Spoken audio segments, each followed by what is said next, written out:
Episode की शुरुआत में चैंग जेंगदी को गुआंगो को एक्वायर करने का कॉन्ट्रैक्ट देता है और उस पर साइन करने के लिए बोलता है। जहाँ जेंग उससे पूछते हैं कि जू ने जिशिंग को किडनैप किया था, उस सब की वजह से हान हॉस्पिटल में एडमिट है और क्या ये तुमने करवाया है। पर वो उसे बोलने लग जाता है कि ये बिजनेस की चीज़ें हैं और जब तुम अब मेरी कंपनी के पास आ गई हो तो डोंगयांग मेडिकल से पूरी तरीके से दूर हो जाओ। इधर शिंग जवान को रूम में वॉक कराने के लिए हेल्प कर रही थी, तभी जेंगदी वहाँ पर उसके लिए फ्लावर बुके लेकर आ जाती है तो शिंग उन्हें बात करने के लिए अकेला छोड़कर बाहर चली जाती है। जेंगदी अब यहाँ पर उससे पूछती है कि वो कैसा है, तो हान कहता है कि तुम सिर्फ इस चीज़ के लिए यहाँ पर तो नहीं आई होगी।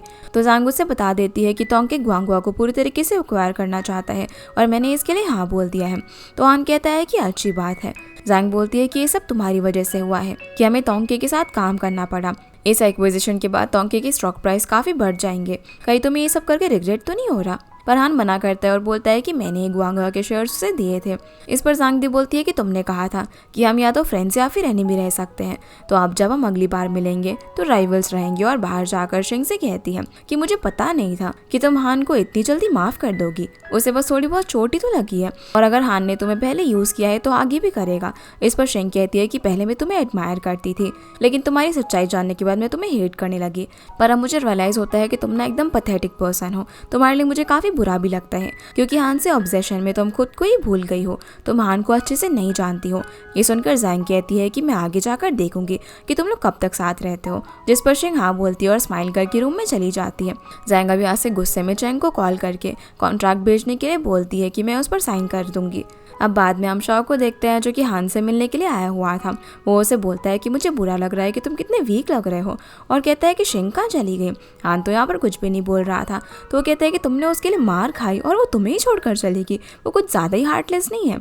हान कहता है कि वैसे भी ये सब मेरी वजह से हुआ था। तो शॉ उसे बोलता है कि अगर तुमने शिंग से अभी माफ़ी मांग कर उसे नहीं मनाया तो वो तुम्हें कभी भी माफ़ नहीं करेगी। तभी वहाँ पर शिंग आ जाती है, तो वो उसे देखकर बोलता है कि वो हान का ख्याल रखे और उसे फ्रूट्स खिलाए। तो शिंग उसे फ्रूट्स का बैग दिखाती है जो कि अपने साथ में लेकर आई हुई थी। अब जब शिंग फ्रूट्स वॉश कर रही थी तभी शाओ हान से कहने लग जाता है कि अभी तुम वीक होने का ना एक्टिंग करो, ऐसा करने से तुम जल्दी उसके साथ आ जाओगे। ये सुनते ही हान फटाफट से शिंग को आवाज़ देकर बुलाता है और कहता है कि मुझे बैग में ना काफ़ी अनकंफर्टेबल लग रहा है। तो शिंग उसे चेक करने के लिए उसके क्लोज आती है जहाँ वो उसे किस कर देता है, जिसे ऐसे देखकर शाओ कहता है कि अरे यार मैं ही ब्रेनलेस हूँ जो कि पता ही नहीं चला कि तुम दोनों एक साथ आ गए हो। अब वो शिंग से हान का ख्याल रखने के लिए बोलता है और जाते जाते उसे बताता है कि जब उनका ब्रेकअप हुआ था तो हान पूरी अल्कोहल की बॉटल पी गया था जिसकी वजह से उसकी बॉडी में पूरी एलर्जी हो गई थी। ये बताने के लिए हान उस पर कुछ फेंक कर मारता है पर शव यहाँ से फटाफट चला जाता है और ये सुनकर शिंग थोड़ी सैड होती है। तो हान उसे बोलता है कि वो आखिरी बार था, मैं आगे से ऐसे नहीं करूँगा और अपना ख्याल रखूँगा। जिसके बाद हम मेंग को उसके घर में देखते हैं जहाँ पर उसे नींद ही नहीं आ रही थी। वो यहाँ पर काफ़ी ज़्यादा डर रही होती है कि कहीं किडनैपर रिवेंज लेने की तो नहीं आएगा, पर फिर बोलती है कि यार उसे थोड़ी ना पता है इस जगह के बारे में। उसी वक्त कोई डोरबेल बजाता है जिससे वो डर जाती है। फिर वो डरते हुए एक पैन को हाथ में लेकर धीरे से दरवाज़ा खोलती है और वो यहाँ पर सामने पर्सन को हिट करने वाली थी, पर तभी उसे पता चलता है कि ये तो लू है। वो उससे पूछती है कि इतनी रात में तुम यहाँ क्या कर रहे हो। तो वो बताता है कि मुझे लगा उस इंसिडेंट के बाद तुम्हें डर लग रहा होगा, अगर मैं तुम्हें गार्ड करूँगा तो तुम आराम से सो जाओगे। जो सुनकर वो उसे अंदर बुला लेती है, उसे सोफे पर सोने के लिए पिलो वगैरह देती है और बोलती है कि अगर तुम यहाँ पर नहीं सो सकते तो अपने घर चले जाओ। लेकिन वो तो ब्लैंकेट ओढ़ते ही खराटे मारने लग जाता है, जिसे ऐसे देखकर वो स्माइल करती है और उसके पास जाकर उसे थैंक यू बोलती है। पर हम देखते हैं कि लू अभी तक सोया नहीं था और वो बहुत ज़्यादा खुश होकर उसे वेलकम बोलता है। इधर हॉस्पिटल में शिंग हान के पास एक पेशेंट के कपड़े पहनकर जाती है और उसे बोलती है कि कपल आउटफिट जैसा नहीं लग रहा, पर हान उसका हाथ पकड़कर उसे कहता है कि हम इसको आखिरी बार पहन रहे हैं क्योंकि वो नहीं चाहता था कि शिंग को कभी सबसे गुजरना पड़े। और अब दोनों एक दूसरे के साथ सो जाते हैं। अगले दिन लेई और जीसो हान से मिलने के लिए आते हैं जहाँ पर वो तो काफ़ी नर्वस हो रहा था। लिली पूछती है कि क्या हुआ है, तो बताता है कि मुझे तो ऐसा लग रहा है कि मैं मिस्टर हान को ब्रीफिंग देने के लिए आया हूँ, पर वो उसे नर्वस ना होकर चलने के लिए कहती है। तभी वहाँ पर मैंगो लू भी आ जाते हैं और ये लोग साथ में अंदर जाते हैं। वो लोग उसे गिफ्ट देकर उसकी हेल्थ के बारे में पूछते हैं, साथ ही वो शिंग के बारे में भी पूछते हैं जो कि डॉक्टर के पास गई थी। जीजो भी यहाँ पर उसे बोलता है कि आप और शिंग आराम करो, कंपनी को हम हैंडल कर लेंगे। तो हान उसे बताता है कि कैसे लुओपिंग उसकी इतनी ज़्यादा तारीफ करता है, पर लुओ ने यहाँ पर काम की बात करने से मना करता है और मैंग को ऑफिशियली सभी के सामने इंट्रोड्यूस करवाता है कि वो मेरी गर्लफ्रेंड है। वो भी यहाँ पर उसे सभी के सामने इंट्रोड्यूस करती है कि ये मेरा बॉयफ्रेंड है जो कि अभी प्रोबेशन पीरियड पे चल रहा है। उसी वक्त शिंग भी आकर बताती है कि आज डॉक्टर ने कहा है कि हान डिस्चार्ज हो सकता है, इसीलिए ये लोग अब उन्हें ख्याल रखने के लिए बोलकर चले जाते हैं। हान जहाँ पर शिंग से बोलता है कि क्या कुछ दिन तुम मेरे साथ मेरे घर पर रहने के लिए चलोगी। जब वो हाँ नहीं बोलती तो वो पिटीफुल तरीके से एक्ट करने लग जाता है कि अरे मैं पेशेंट हूँ ना, मुझे अभी बिल्कुल भी ठीक नहीं लग रहा है। जो सुनकर शिंग हंसकर हाँ बोल देती है। इधर मैंग और लिली चलते हुए बात कर रहे थे, जिस बीच मैंग लिली से बोलती है कि जीजू तो काफ़ी बदल गया है, अब तो वो काफ़ी ज़्यादा रिलायबल भी हो गया है। जो सुनकर लिली स्माइल करती है और उसकी तरफ देख रही थी। ये देखकर लू जीजू से बोलता है कि देखो लिली ना तुम्हारी तरफ ही देख रही है तो पक्का तुम्हारी केयर करती है। पर वो कहता है कि ऐसा तुम्हें लगता है, लेकिन लू बोलता है कि देखो मेरी लव स्टोरी तुम्हारे बाद शुरू हुई है और मैंग मेरी गर्लफ्रेंड बन गई। लिली इधर मैंग से बोलती है कि जीजू ना मेरे टाइप का पर्सन नहीं है। तो मैंगो से बोलती है कि क्या पता वो तुम्हारे मिस्टर राइट की डेफिनेशन को ही बदल दे। और अब इन दोनों को अकेले बात करने के लिए लू और मैंग वहाँ से बहाना बनाकर चले जाते हैं। इसीलिए अब ये दोनों वॉक करते हुए बात कर रहे थे, जहाँ पर लिली कहती है कि तुम मेरी मॉम से बहुत ज़्यादा बात करते हो, जिस पर वो हाँ बोलता है कि हम दोनों में काफ़ी चीज़ें कॉमन हैं। वो मुझे बहुत सारी चीज़ें बताती है तुम्हारे बारे में, क्योंकि उनकी नज़रों में मैं तुम्हारा बॉयफ्रेंड हूँ, जिस पर वो हंसने लग जाती है। जीजू बताता है कि वैसे तुम्हारी मॉम ने तुम्हारे बचपन के बारे में भी बताया कि कैसे डिवोर्स होने के बाद तुमने कितना ज़्यादा सफ़र किया और तुम्हारी मॉम काम की वजह से तुम्हारा ज़्यादा ध्यान नहीं रख पाती थी, और अब जब तुम बड़ी हो गई हो तो तुम बहुत ज़्यादा बिजी हो गई हो, जिसकी वजह से तुम दोनों में भी ज़्यादा बात नहीं होती। जो सुनकर लिली बोलती है कि अब वो कोशिश करेगी कि वो अपनी मॉम के साथ ज़्यादा टाइम स्पेंड करे। वैसे मेरी मॉम भी मुझे बहुत कुछ कहती है लेकिन कभी भी अच्छा नहीं बोलती। इस पर जीजू बोलता है कि वो भी काफ़ी कंफ्यूज है, उन्हें डर लगता है कि कहीं तुम भी वैसे ही किसी इंसान से प्यार में मत पड़ जाना जैसे कि उनके साथ हुआ। जब भी वो तुम्हारे लड़का देखती है तो कोई ऐसा इंसान ढूंढती है जो कि तुम्हारा अच्छे से ख्याल रखे और तुम्हें खुश रख सके। अभी दोनों कहीं पर साथ में लंच करने का डिसाइड करते हैं। जहाँ जब लिली आगे चल रही थी तो लुओ पिंग को मैसेज करता है कि उसने जर्मनी वाले ऑफर के लिए डिसीजन ले लिया है, पर वो क्या था हमें बाद में पता चलेगा।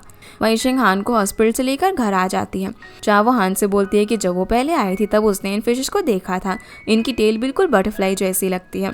तो हान उसे कहता है कि इन्हें लकी फिश बोलते हैं, मैं इसीलिए इन्हें लेकर आया था क्योंकि मुझे लगा कि इन्हें लाने से तुम मेरे पास वापस आ जाओगी। शिंग पूछती है कि तुम इतने कॉन्फिडेंट थे, तो बोलता है कि नहीं, मैं सिर्फ वेट करने वाला था जब तक तुम नहीं आती। शिंग से बोलती है कि मुझे नहीं पता था कि विश लिस्ट में मैंने जो भी चीज़ें लिखी हैं उन्हें तुम अकेले ही पूरा कर लोगे, और वैसे वो जो तुमने विश लिस्ट के अकॉर्डिंग लॉटरी खरीदी है उसमें हमारी बर्थ डेट के अलावा और कौन सा नंबर है। तो आन बताता है कि वो डेट है जब हम फिर से दोबारा मिले थे। जो देखकर शिंग स्माइल करने लग जाती है कि तुम्हें इतना भी याद है, लगता है कि तुम तो मुझे बहुत पहले से ही पसंद करते हो। अब हान यहाँ पर उसे बता देता है कि वो उसे कॉलेज टाइम से ही पसंद करता है।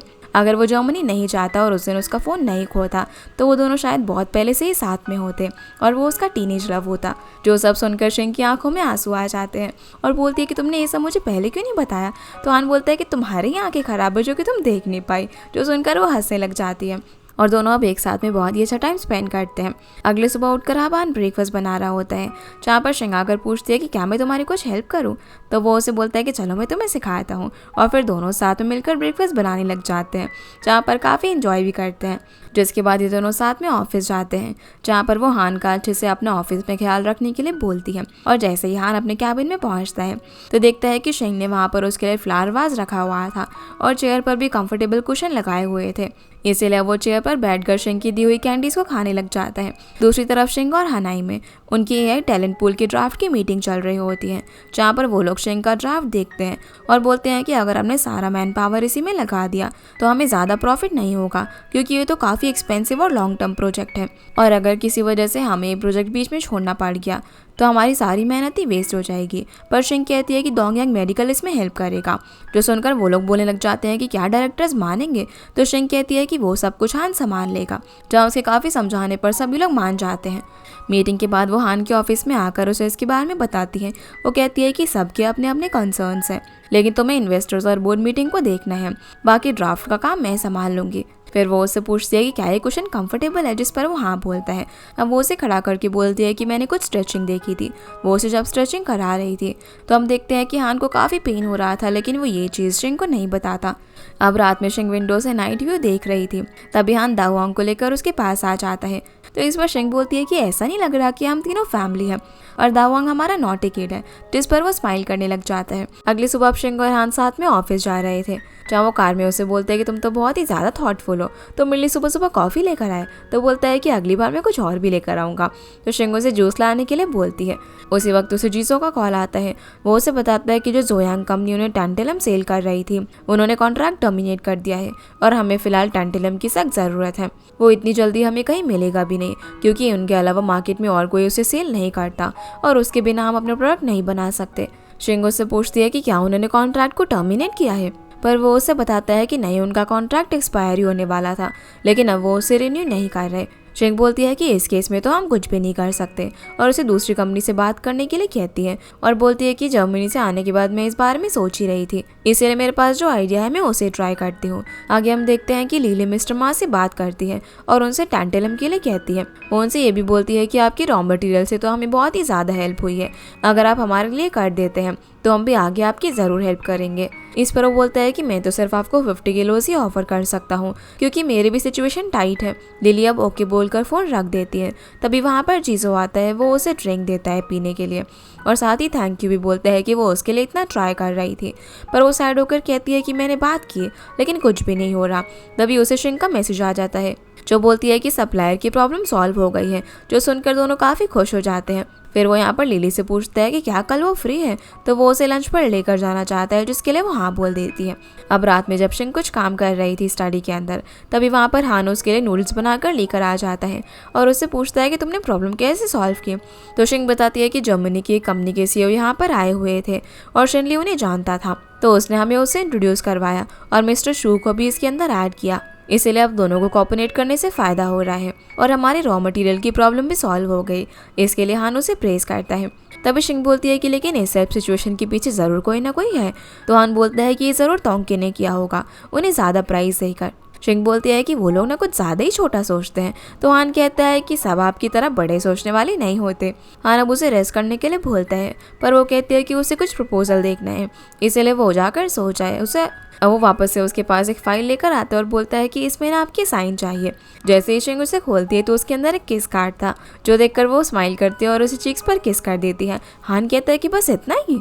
तो शिंग बोलती है कि एक कार्ड को तुम दिन के अंदर एक बार ही यूज़ कर सकते हो, इसीलिए वो बाकी कार्ड्स को निकाल कर देखने लग जाता है कि अब वो कौन सा यूज़ करे।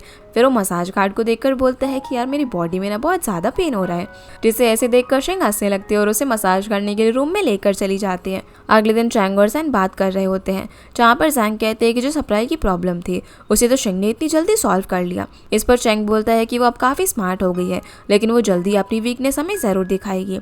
तभी जैंग को किसी का कॉल आ जाता है कि प्रिपरेशन हो गई है, इसलिए वो उसे प्लान के हिसाब से सब कुछ करने के लिए कहती है। जब चैंग उससे पूछता है तो वो उसे इतना ही बताती है कि उसने मार्केटिंग कंपनी से कॉन्टैक्ट किया है, जिसे ऐसे देखकर चैंग बोलता है कि इसीलिए कभी भी हमें वुमेन को हर्ट नहीं करना चाहिए, नहीं तो वो रिवेंज के लिए कुछ भी कर सकती है। तो जैंग बोलती है कि मैं पहले हान पर मर्सी करती थी, लेकिन अब मैं ऐसा नहीं करूंगी और ये बोलकर चली जाती है। सीन अब यहाँ से लिली और जीजू पर आता है, जो कि लंच करने के लिए एक रेस्टोरेंट में जाते हैं। जीजू ने वहाँ पर उसके लिए काफ़ी सारा खाना ऑर्डर किया हुआ था और कहता है कि अगर तुम्हें कुछ और चाहिए हो तो भी बता देना। पर लिली बोलती है कि वैसे मैं तुम्हें एक चीज़ बताऊं कि मुझे नई डिशेस पसंद नहीं है, बल्कि उसे तो लोकल डिशेस ज़्यादा पसंद है और वो ये सारी चीज़ें तो बिजनेस मीटिंग वगैरह के लिए ऑर्डर करती है। जीजू फिर यहाँ पर उसके लिए जो फ्लावर बुके लेकर आया था वो उसे दिखाता है कि शायद तुम्हें याद ना हो, लेकिन ऐसा सेम बुके जब तुम पहली बार मुझे मिली थी कंपनी के अंदर तब लेकर आई थी। उस वक्त मैं बहुत ही ज़्यादा खुश हो गया था तुम्हें देखकर। फिर वो उसे बोलता है कि मैं तुम्हें आज बताना चाहता हूँ कि मैं तुम्हें पसंद करता हूँ। मैंने पहले भी कहा था, लेकिन तब से लेकर अभी तक मैं काफ़ी ज़्यादा मैच्योर हो गया हूँ। पहले मैं तुम्हारे लिए काफ़ी सिली चीज़ें भी की थी, लेकिन अब मैं काफ़ी समझदार हो गया हूँ। ये सब बोलकर वो उससे पूछता है कि क्या तुम मुझे एक और चांस दोगी। तो लिली याद करती है कि उसने 2 एम्प्लॉयज़ को ऑफिस में बात करते हुए सुना था, जहाँ पर वो लोग बोल रहे थे कि जीजू ने कैसे जर्मनी जाने वाला ऑफर रिजेक्ट कर दिया, अगर वो इसे एक्सेप्ट करता तो चीफ बन जाता। इसीलिए ये याद करके वो कहती है कि लगता है कि मुझे इस बार भी ना बोलना पड़ेगा, जो सुनकर वो सैड होकर बुक के साइड में रख देता है। जहाँ लिली उसे समझाती है कि वो एक अच्छा इंसान है और काफ़ी रिलायबल भी है। जब एक बार हमारा प्रिंटर ख़राब हो गया था, तुम तभी से कंपनी की बैकबोन बने हुए हो और मैच्योर होना स्टार्ट हो गए थे, और तुम जो भी लाइफ में इतना कुछ कर रहे हो वो किसी और के लिए नहीं बल्कि खुद के लिए कर रहे हो, ये याद रखो। और फिर उसे बोलती है कि वैसे मैं ये बुके एक्सेप्ट कर सकती हूँ, जो सुनकर वो खुश होकर उसे बुके दे देता है। अगले सीन में मैंग लू के लिए पेस्ट्री लेकर आती है, पर लू यहाँ पर काफ़ी सैड बैठा हुआ था, तो मैंग उसे स्माइल करने के लिए कहती है और और पूछती है कि भला वो ऐसे क्यों बैठा है। तो वो कहता है कि मैं इतना अच्छा बिहेव कर रहा हूँ, तभी भी तुम मुझे अपना बॉयफ्रेंड क्यों एक्सेप्ट नहीं करती। मैंग अब यहाँ पर उसे एक वीडियो दिखाती है जिसमें लू उसे कह रहा होता है कि वो उसे कब एक्सेप्ट करेगी। ये दिखाकर वो खुद की वीडियो रिकॉर्ड करना शुरू कर देती है और बोलती है कि मैं अभी से तुम्हें अपना बॉयफ्रेंड मानती हूँ, जिस बात से वो इतना ज़्यादा खुश हो जाता है कि वो छलने लग जाता है और उसे पूछता है कि आज तुमने मुझे अचानक से कैसे अप्रूव कर दिया। तो मैंग बोलती है कि जब मैंने शिंग और हान को साथ में देखा तभी मैं समझ गई थी कि मुझे भी अब ज़्यादा टाइम वेस्ट नहीं करना चाहिए। वैसे मैं तुम्हें काफ़ी अच्छे से प्रिपरेशन के साथ ये बोलना चाहती थी, लेकिन जब मैंने आज तुम्हारा सैड चेहरा देखा इसलिए मैंने सोचा कि आज ही एक्सेप्ट कर लेती हूँ। और फिर दोनों यहाँ पर एक दूसरे को किस करते हैं, जो सब कुछ फ़ोन में रिकॉर्ड हो रहा था। फिर जब शिंग अपने ऑफिस में होती है तभी उसे हान का मैसेज आता है जो उसे अपने ऑफिस में आने के लिए कहता है, इसलिए वो जल्दी से वहाँ पर पहुँच जाती है जहाँ वो देखती है कि वही एक्ट्रेस तांग यूनी आई हुई थी। हान उस एक्ट्रेस से अब शिंग को अपनी गर्लफ्रेंड कहकर इंट्रोड्यूस करवाता है, जिसे देखकर वो उसे जल्दी ठीक होने के लिए बोलकर वहाँ से चली जाती है। हान अब शिंग को बताता है कि ये तो मुझे बिना बताए यहाँ पर आ गई थी, इसलिए मैंने तुम्हें बुला लिया सब कुछ क्लियर करने के लिए। जो देखकर शिंग खुश होती है और दोनों साथ में लंच करने जाने का डिसाइड करते हैं। अब जब ये दोनों पार्किंग एरिया में होते हैं तभी अचानक से एक कार शिंग को हिट करने वाली थी, पर वो उसे अपनी तरफ खींचकर बचा लेता है, जिस वजह से उसके बैक में बहुत तेज पेन होना शुरू हो जाता है। इसीलिए अब शिंग सॉन्ग के साथ उसे फटाफट से हॉस्पिटल में लेकर जाती है। जो सब कुछ युआन का असिस्टेंट भी आकर उसे बताता है तो बोलती है कि मुझे लग ही रहा था कि उसकी इंजरी इतनी सिंपल नहीं है। इधर शिंग हान के साथ हॉस्पिटल में होती है और उसे कहती है कि डॉक्टर ने कहा है कि तुम्हें जल्द से जल्द सर्जरी करवानी पड़ेगी, जिसके लिए वो ओके बोलता है। तभी वहाँ पर हान के ग्रैंडपा आ जाते हैं, इसलिए शिंग उन्हें बात करने के लिए छोड़कर बाहर चली जाती है। ग्रैंडपा बोलते हैं कि मुझे अभी पता चल गया कि लोगों के लिए स्पेस छोड़ना ही नहीं चाहिए था, पर हान कहता है कि इसमें शिंग की कोई भी गलती नहीं है, वो इन सब के अंदर मेरी वजह से इन्वॉल्व हुई थी। तो ग्रैंडपा कहता है कि तुम्हें क्या लगता है कि मैं उस लड़की को ब्लेम करने के लिए यहाँ पर आया हूँ। तभी हान कहता है कि मेरे लिए शिंग और डोंगयान दोनों ही सेम है और बहुत ही ज़्यादा इंपॉर्टेंट है। जो सुनकर ग्रैंडपा कहते हैं कि अगर तुम उसे प्रोटेक्ट करना चाहते हो तो सबसे पहले खुद को प्रोटेक्ट करो, तभी तो उसे प्रोटेक्ट कर पाओगे। साथ ही ये भी बोलते हैं कि मैं नहीं चाहता कि मेरा ग्रैंडसन जिस लड़की से प्यार करता है कोई भी उसे कुछ करे, इसलिए वो उसे जल्दी ठीक होने के लिए बोलते हैं और कहते हैं कि वो डोंगयान की चिंता ना करे। मैंने कंपनी के अंदर अनाउंस कर दिया कि तुम किसी इंपॉर्टेंट काम की वजह से अब्रॉड गए हो। अगले दिन अब जब शिंग ऑफिस में होती है तो जीसू आकर बताता है कि किसी ने उनकी कंपनी के प्रोडक्ट को स्लैंडर किया है कि उनके प्रोडक्ट्स रेडियो एक्टिव है, जिसकी वजह से बॉडी में कैंसर होता है और एक डिवाइस उसे डिटेक्ट करके दिखा रहा होता है, जिस वजह से सभी लोग उनकी कंपनी के खिलाफ काफ़ी ज़्यादा कमेंट्स कर रहे थे, जिस वजह से उन लोगों को कुछ भी समझ नहीं आ रहा था कि वो क्या करे। जीसू बोलता है कि ये सब कुछ झूठ है, हमें सबको बताना चाहिए, लेकिन शिंग कहती है कि ये प्रॉब्लम को और भी ज़्यादा इंक्रीज़ कर देगा और अब वो सब कुछ क्लैरिफाई करने के लिए एक प्रेस कॉन्फ्रेंस बुलाती है। इससे पहले शिंग हॉस्पिटल जाती है जहाँ वो हान को सर्जरी के लिए भेज देती है और फिर कंपनी में वापस आकर हान ने जो उसे नेकलेस गिफ्ट किया था उसे पहनकर मीडिया के सामने जाती है। वो उन्हें बताती है कि ये सब कुछ जो भी इंटरनेट पर चल रहा है वो झूठ है, क्योंकि उनके सारे प्रोडक्ट्स को ऑलरेडी टेस्ट किया गया है और उनके पास सर्टिफिकेट है कि उनके प्रोडक्ट्स एकदम सेफ है। पर मीडिया वाले बोलने लग जाते हैं कि तुमने ये सब कुछ ज़रूर पैसे देकर करवाया होगा और उस वीडियो में जो डिवाइस है वो डिटेक्ट कर रहा है कि तुम्हारे प्रोडक्ट्स रेडियो एक्टिव है। शिंग अब सभी के सामने अपना प्रोडक्ट लेकर आती है और साथ में वो डिवाइस भी। अब जैसे वो उस प्रोडक्ट को अपने डिवाइस से चेक करती है तो उस पर भी वो बीप साउंड कर रहा था। जब वो माइक में चेक करती है तो उस पर भी आवाज़ निकाल रहा था, यहाँ तक कि रिपोर्टर की नोटबुक पर चेक करने पर भी, जो देखकर सभी लोग शॉक रह जाते हैं। वो उन्हें बोलती है कि हमारे प्रोडक्ट में कोई भी प्रॉब्लम नहीं है, ये इस डिटेक्टर की प्रॉब्लम है। पर फिर भी हम सब कुछ क्लैरिफाई करने के लिए फिर से अपने प्रोडक्ट्स को टेस्ट कराने के लिए भेज रहे हैं। जो सुनकर सभी रिपोर्टर्स को उस पर विश्वास हो जाता है और बोलते हैं कि लगता है कि किसी ने गलत इन्फॉर्मेशन फैलाई है। तो शिंग बोलती है कि अगर आप नई स्टोरी चाहते हो तो इस इंसान को ढूंढ सकते हो, इससे आपको बहुत ही अच्छी स्टोरी मिलेगी। साथ ही ये भी बोलती है कि अगर वो लोग चाहे तो उनके रिसर्च एंड डेवलपमेंट डिपार्टमेंट में आकर देख सकते हैं कि उनके प्रोडक्ट्स कैसे बनाए जाते हैं, जिससे कि उनके और भी ज़्यादा डाउट्स क्लियर हो जाएंगे। जैंग और चैंग भी ये प्रेस कॉन्फ्रेंस देख रहे थे, जिसे देखकर जैंग बहुत ही ज़्यादा गुस्सा हो जाती है और ग्लास फेंक कर तोड़ देती है। ग्रैंडपा भी इस वीडियो को देख रहे थे और खुश होते हैं कि उसने कैसे इतने अच्छे से इस प्रॉब्लम को हैंडल किया। प्रेस कॉन्फ्रेंस के बाद शिंग अब सभी एम्प्लॉयज़ से मिलती हैं, जहाँ पर सभी लोगों से प्रेस कर रहे थे इतने अच्छे से इस सिचुएशन को हैंडल करने के लिए। चैंग बोलता है कि इससे सिर्फ उनकी कंपनी का नाम क्लियर नहीं हुआ, बल्कि हमारी कंपनी को फ्री में एडवर्टाइजमेंट करने के लिए भी ऑफर आ रहे हैं। जिसके बाद अब शिंग फटाफट से हान से मिलने के लिए जाती है, जहाँ उसकी सर्जरी सक्सेसफुल हो गई थी, लेकिन वो अभी भी अनकॉन्शियस हालत में था। अब जब थोड़ी देर बाद हान उठता है तो शिंग उसे देखकर काफ़ी खुश होती है। इधर हम मैंग को देखते हैं जो कि जल्दी से लू को लेकर अपने घर पर जाती है और अपना कोट निकाल कर रूम में चली जाती है। वो उसे कहने लग जाता है कि मुझे ये ठीक नहीं लग रहा और शाय होते हुए बोलता है कि अभी दिन का टाइम है ना, हमें रात को ये सब करना चाहिए। पर मैंग बोलती है कि नहीं, बाद में करेंगे तो काफ़ी लेट हो जाएगा। ये सुनते ही लू ओके बोलकर अपनी जैकेट वगैरह उतारने लग जाता है। तभी मैंग अपना लैपटॉप लेकर आ जाती है और उससे पूछते हैं कि तुम ये सब क्या कर रहे हो, जिसे देखकर वो अपने कपड़े ठीक करने लग जाता है और बोलता है कि तुम लाइव स्ट्रीम की बात कर रही थी क्या। तो वो बोलती है कि हाँ, अभी सही टाइम है लाइव स्ट्रीम करने का, अभी शिंग की प्रेस कॉन्फ्रेंस खत्म हुई है तो लोगों के ओपिनियन बहुत ज़्यादा मैटर करते हैं, इसीलिए हम अभी लाइव स्ट्रीमिंग करेंगे और उनके जो वॉलंटियर्स हैं उसके इंटरव्यू लेंगे। ये सब कुछ शिंग के लिए बहुत ही अच्छा होगा। ये सुनकर वो बेचारा काफ़ी एम्बैरस हो जाता है कि वो तो कुछ और ही सोच रहा था और उसकी ऐसी हरकतों से मैंग भी हंसने लग जाती है। इसके बाद हम शिंग और हान को देखते हैं, जहाँ पर हान शिंग की प्रेस कॉन्फ्रेंस का वीडियो देखकर प्राउड फील कर रहा था। तो शिंग कहती है कि उसे मत देखो। इस पर हान कहता है कि क्यों ना देखूं। शिंग बोलती है कि फिर तो तुम मुझसे कुछ ज़्यादा ही प्यार करने लग जाओगे। तो हान कहता है कि तुम इसकी चिंता मत करो, मैं ऑलरेडी तुमसे बहुत ज़्यादा प्यार करता हूँ। और उससे पूछता है कि तुम्हें क्या लगता है ये किसने किया होगा। वो बताती है कि जो वीडियो का पब्लिशर था उसने मुझसे कहा कि ये उन्होंने किया है क्योंकि उसे इंटरनेट पर पॉपुलर होना था, इसीलिए। हालांकि उसने अब माफ़ी मांग ली है, लेकिन मुझे लगता है कि इसके पीछे ज़रूर कोई पावरफुल पर्सन है जिसका नाम वो क्रिएटर हमें नहीं बता रहा। असल में ये सब कुछ ज़ांग दी ने करवाया था, लेकिन उसका ये प्लान भी फेल हो गया था और शिंग ने इसे आसानी से सॉल्व कर दिया। फिर जब शिंग हान को ऑरेंज पील करके खिला रही थी तो वो भी उसे अपने साथ खाने के लिए बोलता है और जैसे ही वो खाने वाली थी तभी वहाँ पर ग्रैंडपा आ जाते हैं, जो कि इन्हें ऐसे देख लेते हैं और डिस्टर्ब करने के लिए सॉरी कहते हैं। वो हान से पूछते हैं कि अभी वो कैसा है, तो हान बताता है कि मैं काफ़ी बेटर फील कर रहा हूँ। वो यहाँ पर शिंग से अब उसका ख्याल रखने के लिए थैंक यू कहते हैं और जो उसने प्रेस कॉन्फ्रेंस में किया उसके लिए भी। साथ ही ये भी बोलते हैं कि ये सब हान की वजह से हुआ है, लेकिन शिंग बोलती है कि हम दोनों कपल हैं, इसमें अकेले हान की कोई भी गलती नहीं है।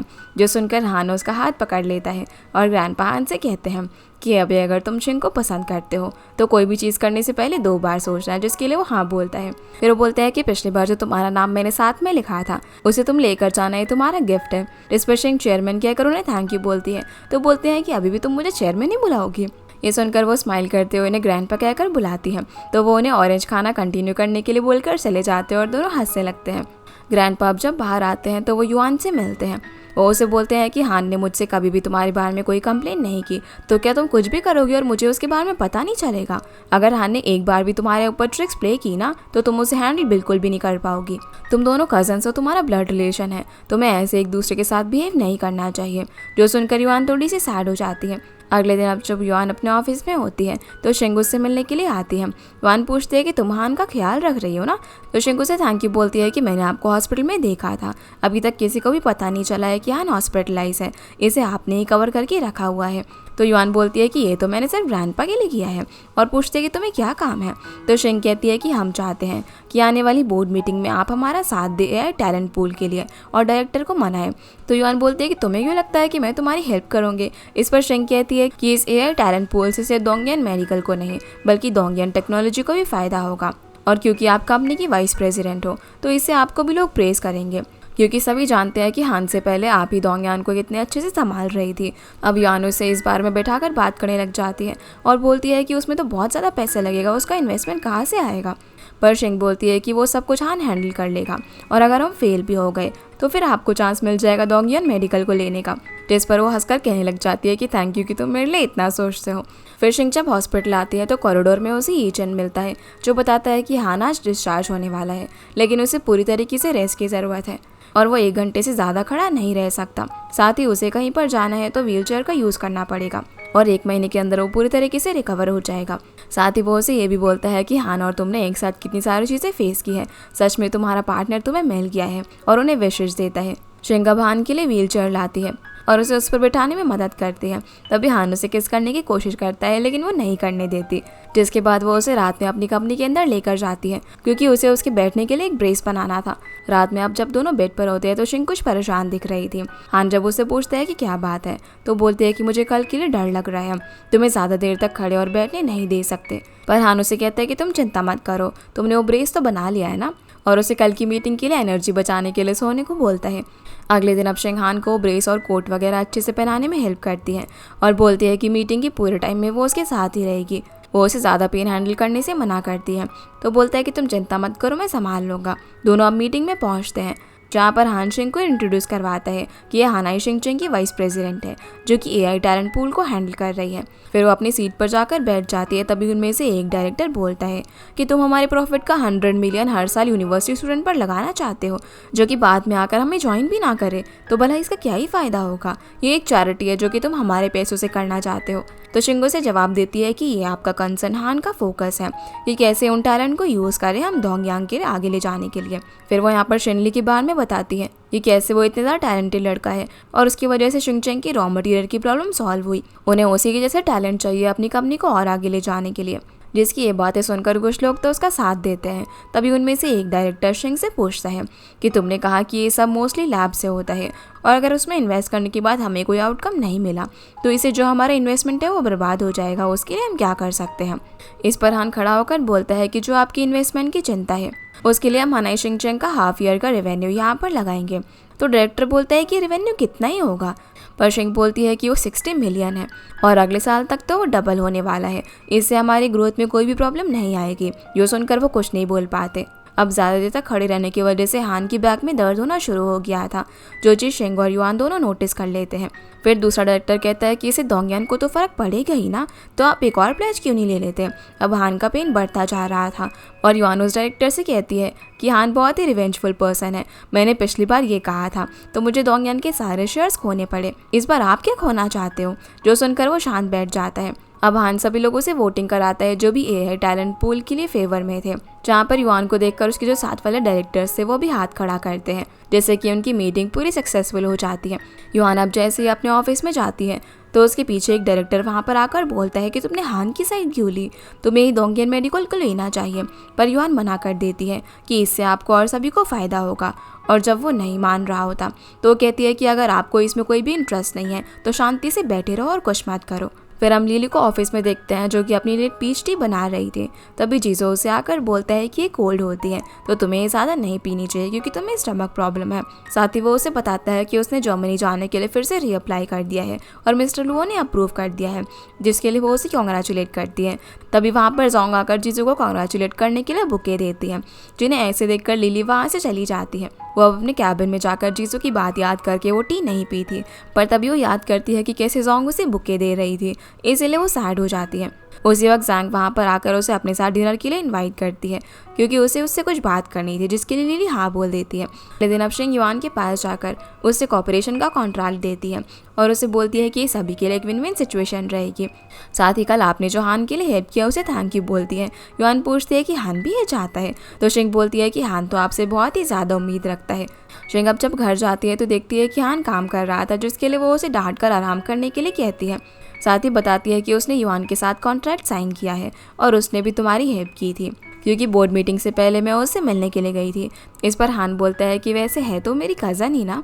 सीन अब लिली और जोंग पर आता है जो कि एक रेस्टोरेंट में मिलते हैं। जोंग उसे बोलती है कि उसने जो आज जीजू को बुके दिया था वो सिर्फ ऐसा फ्रेंड दिया था, हालांकि वो उसे पसंद करती है लेकिन उसे पता है कि जीजू लिली को पसंद करता है, इसलिए उसे जीजू को एक चांस देना चाहिए।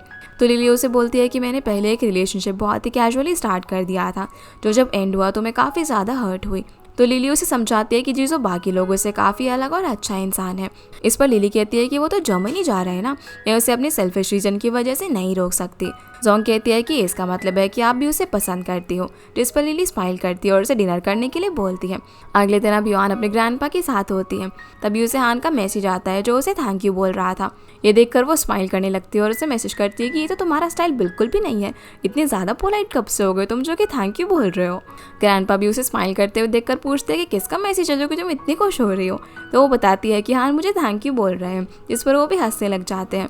यहाँ से अब हम सीधे 1 महीने बाद का सीन देखते हैं जहाँ पर शिंग सूप बना रही थी और हान अब ऑलमोस्ट रिकवर हो गया था। शिंग कहती है कि तुम्हें सूप पीना है, लेकिन हान कहते हैं कि वो 1 महीने से बस ये सूप ही पी रहा है, वो अब और ज़्यादा नहीं पी सकता। इस पर शिंग कहती है कि अब वो इसे वेस्ट तो नहीं कर सकते ना। तो हान उसे एक आइडिया देता है और वो दोनों एक गेम खेलते हैं जिसमें उन्हें एक बाउल के अंदर 100 ग्राम सूप डालना था, जिसका भी 100 ग्राम्स के क्लोज आएगा वो जीत जाएगा और जो हारेगा उसे वो सूप पीना पड़ेगा। ये लोग अब इस गेम को खेलने लग जाते हैं जिसमें कभी शिंग हार जाती है तो कभी हान, और दोनों ही मिलजुल कर उस सूप को ख़त्म करके सोफे पर बैठे हुए थे, जहाँ पर बेचारी शिंग बहुत ज़्यादा सूप पीने की वजह से काफ़ी परेशान हो गई थी क्योंकि उसे बार बार वॉशरूम जाना पड़ रहा था। जिसे ऐसे देखकर हान हंसने लग जाता है। इधर ज़ैंग दी चैंग को बताती है कि उन्होंने नया डेटाबेस बना लिया है जो बे प्रोजेक्ट के अंदर यूज़ किया जाएगा। वो अब उसे कॉफ़ी सर्व करते हुए बोलता है कि मुझे इससे कोई प्रॉब्लम नहीं है, तुम इसे हैंडल करोगी। चैंग बोलते है कि तुम कुछ ज़्यादा ही खुश लग रहे हो, क्या तुम कॉन्फिडेंट हो कि तुम हान को हरा दोगे? इस पर चैंग बोलता है कि ये तो मैं तोंके के इंटरेस्ट के लिए करता हूँ, पर क्या तुम्हारा ऑब्सेशन अभी हान के ऊपर से ख़त्म नहीं हुआ है? तो ज़ैंग दी कुछ सोचकर बोलती है कि वो भी तोंके और गुआंगुआ को जीतते हुए देखना चाहती है। जिसके बाद हम शिंग को देखते हैं जो कि न्यूज़ पढ़ रही थी। तभी हानू से बोलता है कि ग्रैंडमा के पास जाने से पहले मैं तुम्हें ऑफिस छोड़ दूंगा, और पूछता है कि तुम क्या पढ़ रही हो। तो बताती है कि चैंग और ज़ैंग अपना डेटाबेस बना रहे हैं, लगता है कि अभी वो डोंगियन से कम्पीट करने में ऑब्सेस्ड है। इस पर हान बोलता है कि ये तो आगे पता चल जाएगा। अगले सीन में अब हान अपने ग्रैंडपा के पास जाता है और उन्हें रिसर्च एंड डेवलपमेंट डिपार्टमेंट की डोंगियन की रिपोर्ट देता है। जब ग्रैंडपा वो पढ़ रहे थे तो हान बोलता है कि मैंने ये करने का डिसाइड कर लिया है। इस चीज़ को जो लोग नहीं जानते वो सोचेंगे कि हम लोग अपने पहले के सारे एफर्ट्स वेस्ट कर रहे हैं, लेकिन आगे आने वाले फ्यूचर में इसे डोंगियांग इनविंसिबल हो जाएगा एआई के अंदर। तो ग्रैंडपा कहता है कि तुम्हें जो करना है वो कर जा, तुम्हारे और युआन के अपने अपने आइडियाज़ और एक्सपीरियंस है। जो सुनकर हान कहता है कि वो उसे भी हर चीज़ डिस्कस करेगा। फिर ग्रैंडपा उसे कैलीग्राफी करते हुए बोलते हैं कि डोंगियांग के डेटाबेस को रिवील करने से पहले ये भी कर लेना। हान तो कुछ समझ नहीं पाता, लेकिन जब वो उनकी कैलीग्राफी देखता है तो उस पर वेडिंग लिखा हुआ था। ग्रैंडपा कहता है कि जल्दी से शिंग से शादी कर लो, नहीं तो वो भाग जाएगी और मुझे भी मेरे ग्रेट ग्रैंड चिल्ड्रन से मिलना है। जो सुनकर हान स्माइल करने लग जाता है। जिसके बाद हम हान को मीडिया के सामने उनके एआई पूल के बारे में बताते हुए देखते हैं, जिसे चैंग शेंगली और सभी लोग देख रहे थे। जहां हान बताते हैं कि वो अपने डोंगियांग के डेटाबेस को पब्लिक करने वाले हैं स्टूडेंट्स, रिसर्च और साइंटिस्ट के लिए। वो लोग इसके बारे में और जान सकेंगे। डोंगियांग उन्हें सपोर्ट करेगा, उनके लिए इन्वेस्टमेंट भी करेगा। वो चाहता है कि सभी टेक कंपनीज एक साथ मिलकर आ जाए। फिर हम चैंग को देखते हैं जो कि एक रूफटॉप पर खड़ा हुआ था और कुछ सोच रहा था।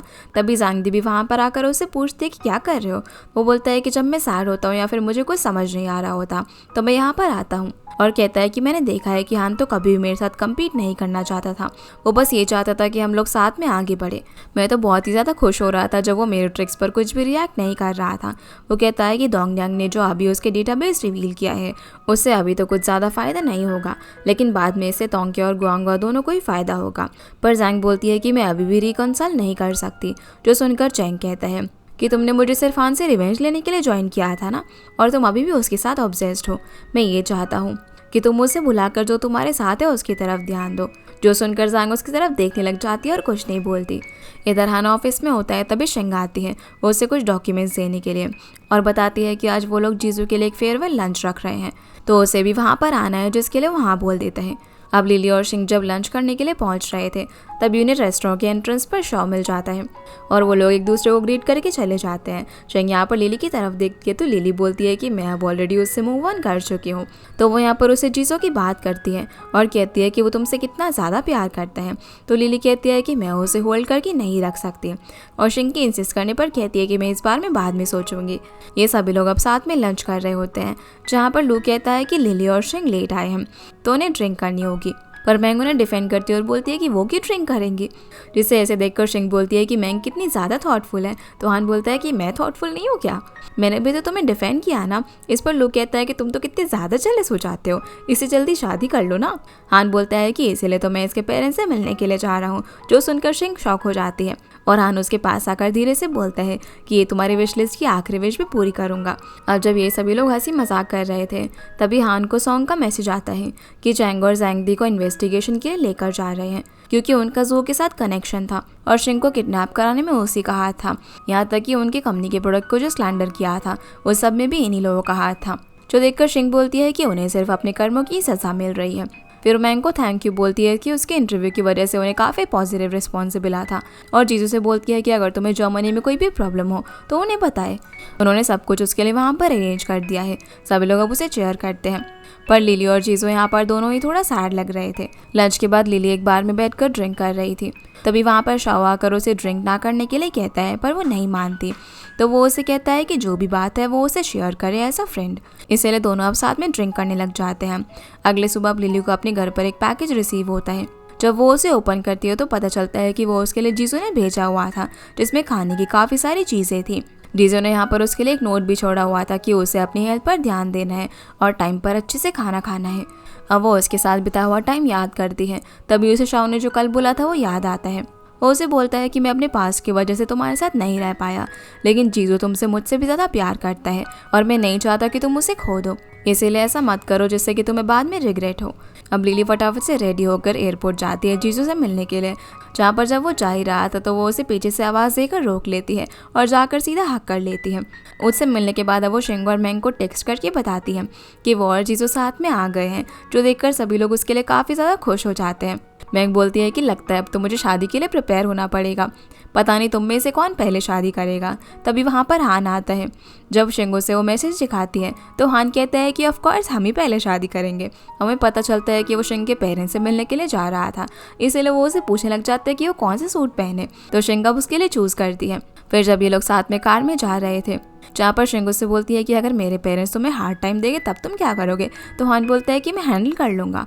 दूसरी तरफ शिंग के डैड डिशेस बना रहे थे, जहाँ मॉम सोचती है कि शिंग और हान के बीच की प्रॉब्लम सॉल्व हो गई होगी क्या, तो डैड बोलते हैं कि वो तो हमें पता चल ही जाएगा क्योंकि वो लोग आने ही वाले हैं।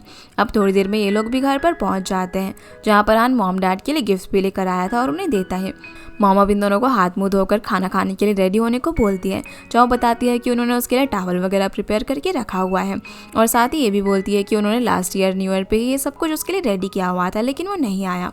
इस पर हान कुछ बोलने वाला था पर शिंग उसे लेकर चली जाती है।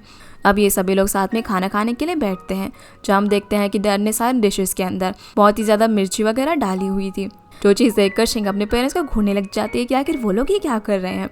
डैड बोलते हैं कि ये सारी ना शिंग की फेवरेट डिशेस है और वो उसे खाने के लिए देते हैं। जब वो उन्हें खाता है तो इस बेचारे की हालत ख़राब हो जाती है, जो देखकर डैड बोलते हैं कि देखो तुम तो शिंग के पसंद का खाना भी नहीं खा पा रहे हो, तो भला तुम लोग साथ कैसे रह सकते हो। अब हान यहाँ पर पहले जो कुछ भी हो उसके लिए उनसे सॉरी बोलता है, पर अभी वो दोनों साथ में रहेंगे और जो भी डिसीजन होगा एक दूसरे को समझ कर ही लेंगे। शिंग भी कहती है कि वो ज़्यादा से ज़्यादा बात करेंगे और एक दूसरे से प्रॉब्लम को शेयर करेंगे, जो सुनकर मॉम डैड उठकर यहाँ से चले जाते हैं और हान सोचने लग जाते हैं कि पता नहीं क्या हो गया, लेकिन वो उन्होंने जो हान के लिए नॉन स्पाइसी डिशेस बनाई थी वो सभी लेकर आते हैं और फिर ये सभी लोग साथ में मिलकर बहुत ही अच्छा डिनर एंजॉय करते हैं। रात को अब शिंग की मॉम से बात करने के लिए उसके रूम में आती है, जहाँ बोलती है कि तुम्हें इतनी जल्दी में शादी करने की ज़रूरत नहीं है, मुझे डर है कि उसकी फैमिली तुम्हें बुली ना करे क्योंकि वो रिच लोग हैं। पर शिंग कहती है कि ऐसा नहीं होगा, मैं उन सभी से मिल चुकी हूँ, वो सभी बहुत ही ज़्यादा अच्छे हैं और चाहे मेरी शादी हो जाए या फिर मेरे बच्चे हो जाए, मैं हमेशा आपकी डॉटर ही रहूँगी। अगले दिन अब इन लोगों को काम की वजह से वापस जाना पड़ता है, जहाँ पर मॉम डैड ने इन दोनों के लिए बहुत ही सारा सामान खाने पीने के लिए दिया था, जिसकी वजह से इनका सूटकेस पूरा भर गया था और बेचारा हान बहुत ही मुश्किल से उसे पैक कर पाता है। फिर ये सभी लोग साथ में एक फैमिली फ़ोटो क्लिक कराते हैं। अब जब शिंग घर आती है तो उस विश पर टिक करके उनकी फ़ोटो फ्रिज पर लगा देती है। तभी हान बोलता है कि वो उसे शाम को कहीं पर लेकर जाएगा। फिर वो उसे उसकी पुराने ऑफिस की रूफटॉप पर लेकर जाता है और कहता है कि मैंने कभी नहीं सोचा था कि मैं किसी लड़की से इतना ज़्यादा प्यार करूँगा और उसके साथ अपनी लाइफ स्पेंड करूँगा। फिर वो यहाँ पर उसे मैरिज के लिए रिंग दिखाकर प्रपोज करता है, तो शिंग खुश होकर उसे हाँ बोल देती है और दोनों नाइट व्यू एंजॉय करते हैं साथ में। सीन अब यहाँ से जीसू पर आता है, जो कि जर्मनी से लिली को वीडियो कॉल पर बात कर रहा था। लिली उसे अच्छे से अपना ख्याल रखने के लिए बोल रही होती है और जब वो बोलता है कि उसे बहुत मिस कर रहा है तो वो बताती है कि वो काम की वजह से कुछ ही दिनों में वहाँ पर आएगी, जो सुनकर वो काफ़ी खुश हो जाता है। अगले दिन ग्रैंडपा हान के लिए कुछ डॉक्यूमेंट्स भेजते हैं, जो कि जब वो शिंग को दिखाता है तो वो एक प्रीनैप्चुअल एग्रीमेंट था, जिसे देखकर शिंग कहती है कि इसमें मेरा इंटरेस्ट भी काफ़ी अच्छी तरीके से लिखा हुआ है और ये भी कहा है कि मैं दोंगयांग के शेयर को कुछ नहीं कर सकती। पर हान उसे डस्टबिन में लेकर फेंक देता है और कहता है कि ऐसा कभी नहीं होगा, वो लोग हमेशा साथ में रहेंगे और दोनों एक दूसरे को हक करते हैं। जिसके बाद हम देखते हैं कि दोनों अपना मैरिज सर्टिफिकेट लेने के लिए जाते हैं, जहाँ पर ये लोग काफ़ी अच्छे से फ़ोटोज़ क्लिक करवाते हैं। फिर जब ये लोग कार से वापस आ रहे थे तो हान उसे उसी रोड पर लेकर जाता है जहाँ पर वो उससे पहले मिली थी। जिस टाइम को याद करके शिंग बोलती है कि तुम सच में बिल्कुल बुरे बॉस निकले, तो हान बोलता है कि मैंने तुमसे कंपनसेशन थोड़ी ना मांगा था, पर वो उसे अपना मैरिज सर्टिफिकेट दिखाकर कहती है कि देखो मुझे खुद को तुम्हें देना पड़ा, जो देखकर हान स्माइल करता है। इसके बाद हम लोग के बाहर का सीन देखते हैं, जहाँ पर उसकी मॉम गाना गा रही थी और मैंग उनका वीडियो बना रही थी। लो इस चीज़ से काफ़ी ज़्यादा जेलस हो रहा था और बार बार बीच में आ रहा था, पर फिर लोग साथ में खुश होकर फोटोज़ क्लिक करवाते हैं। सीन अब वापस से हान पर आता है, जो कि अपनी मैरिज के लिए डेस्टिनेशन वगैरह देख रहा था और शिंग से पूछता है कि उसे कैसी शादी पसंद है। यहाँ से अब हम सीधा इन दोनों को जर्मनी में देखते हैं, जहाँ पर ये लोग शिंग की पसंद के हिसाब से एक सिंपल सी वेडिंग करते हैं और फिर वेडिंग ड्रेस के अंदर जर्मनी की स्ट्रीट्स के अंदर घूम रहे थे, जहाँ पर इन्हें वही ओल्ड कपल मिल जाते हैं और इस बार वो इन लोगों की फ़ोटो खींचते हैं। ओल्ड मैन यहाँ पर हान से कहता है कि अब तो वो तुम्हारी वाइफ बन गई है, जिस पर दोनों स्माइल करते हैं और बहुत ही खुश होकर एक दूसरे के साथ फ़ोटो क्लिक करवाते हैं। अब वैसे तो इन लोगों की हैप्पी एंडिंग यहीं पर हो जाती है, लेकिन इस ड्रामा का एक स्पेशल एपिसोड भी है जहाँ पर हमें इन लोगों की आगे की स्टोरी दिखाई जाती है, जिसमें हम इन दोनों की शादी के 1 साल बाद का सीन देखते हैं जहाँ पर ये दोनों साथ में एक घर के अंदर रह रहे थे। हान काम कर रहा होता तो शिंगो से बोलती है कि ग्रैंडपा चाहते हैं कि हम एक बड़ा घर ले लें, लेकिन मुझे तो यही घर पसंद है और वैसे उन्हें अपने ग्रैंड चिल्ड्रन भी देखने हैं। ये बोलकर वो हान से पूछती है कि क्या तुम्हें भी बेबी चाहिए, तो हान बोलता है कि जब तुम्हें बेबी चाहिए होंगे हम तब कर लेंगे। और फिर दोनों बात करते हुए सोचने लग जाते हैं कि उनके पास काम की वजह से ज़्यादा एक दूसरे के साथ बिताने के लिए टाइम नहीं होता। तो हान कहता है कि कल वो उसे राइड पर लेकर जाएगा। शिंग बोलती है कि वो बार में जाना चाहती है जहाँ पर वो बहुत ही अच्छे से कपड़े वगैरह पहन कर आएगी और उसे सीड्यूस करेगी। तो हान उसे अपनी वेडिंग रिंग दिखाकर बोलता है कि मैं ना मैरिड हूँ, जो सुनकर शिंग उसके क्लोज आकर पूछती है कि क्या तुम्हारी वाइफ मेरे जैसे ब्यूटीफुल है, पर वो मना करता है और उसे गोद में उठाकर ले जाने लग जाता है। इसके बाद हम 4 साल बाद का टाइम देखते हैं कि शिंग अब प्रेग्नेंट हो गई थी और हान उसका बहुत ही अच्छे से ख्याल रख रहा था। शिंग बोलती है कि वो चाहती है कि उसका बेबी हान की तरह हो, एकदम काम और जेनरस, पर हान बोलता है कि मैं चाहता हूँ कि हमारी एक बेटी हो जो कि तुम्हारी जैसी दिखती हो। अब हमें उनकी शादी के 7 साल बाद का सीन दिखाया जाता है जहाँ पर इन दोनों का बेबी अब थोड़ा बड़ा हो गया था। कुछ सालों बाद इन लोगों का एक और बेबी बॉय हो जाता है और जब इनके बच्चे थोड़े से बड़े हो जाते हैं तो शिंग उन्हें देखकर हान से बोलती है कि काश मेरी एक प्रिंसेस की जैसी डॉटर होती। तभी उसके दोनों बेटे यहाँ पर आकर उसे बोलते हैं कि मॉम आप भी तो हमारी प्रिंसेस हो ना, डैड ने कहा है कि हमें आपको प्रोटेक्ट करना है। जो सुनकर शिंग स्माइल करने लग जाती है। शिंग उसे बोलती है कि कुछ सालों बाद हम भी बूढ़े हो जाएंगे और जब हमारा इस दुनिया को छोड़ने का टाइम आएगा तो अगर तुम मुझसे पहले चले गए तो मैं तुम्हें बिल्कुल भी माफ़ नहीं करूंगी। लेकिन जब हम बहुत सालों बाद आगे का सीन देखते हैं तो शिंग अकेले बैठी हुई थी क्योंकि हान अब इस दुनिया से जा चुका था, जहाँ मरते वक्त भी वो अपना फॉरगिवनेस कार्ड यूज़ करता है क्योंकि वो शिंग से पहले चला गया था। हमें अब इन दोनों के हैप्पी मोमेंट्स का एक फ्लैशबैक दिखाया जाता है और इसी के साथ हमारे ड्रामा यहीं पर ख़त्म हो जाता है। तो गाइस ये थी आज की वीडियो एंड आई होप आप लोगों को ये वीडियो पसंद आई होगी, तो इस वीडियो को लाइक कर चैनल को सब्सक्राइब ज़रूर कीजिएगा। आपसे फिर मिलते हैं अगले इंटरेस्टिंग ड्रामा में, तब तक के लिए गुड बाय।